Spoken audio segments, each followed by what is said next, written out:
रंगपंचमी सणानिमित्त काही वाहन चालकांकडून हुल्लडबाजी करत मोटार वाहन कायद्याचं उल्लंघन होण्याची शक्यता लक्षात घेऊन कोल्हापूर शहर वाहतूक नियंत्रण शाखेकडून विशेष मोहीम राबवण्यात येणार आहे. या मोहिमेअंतर्गत शहरात विविध ठिकाणी नाकाबंदी, फिक्स पॉईंट आणि पेट्रोलिंग पथकं तैनात करण्यात येणार आहेत.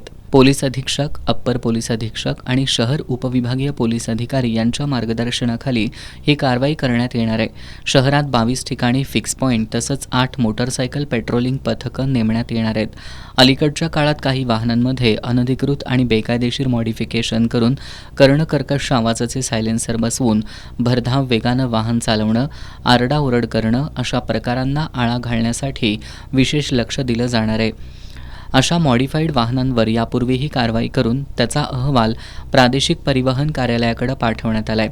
मोहिमेत दारू पिऊन वाहन चालवणं, सायलेन्सरमध्ये बदल करणं, वाहनांचं अनधिकृत मॉडिफिकेशन, ट्रिपल सीट प्रवास, नंबर प्लेट नसणं, वाहन चालवताना मोबाईलचा वापर करणं, वन वेमध्ये प्रवेश करणं आणि परवाना जवळ न बाळगणं अशा प्रकारांवर विशेष कारवाई करण्यात येणार आहे. दरम्यान रंगपंचमी सण आनंदात आणि उत्साहात साजरा करावा, मात्र उत्साहाच्या भरात वाहतूक नियमांचं उल्लंघन करू नये, अन्यथा कायदेशीर कारवाईला सामोरं जावं लागेल असा इशारा शहर वाहतूक नियंत्रण शाखेचे पोलीस निरीक्षक नंदकुमार मोरे यांनी दिला आहे.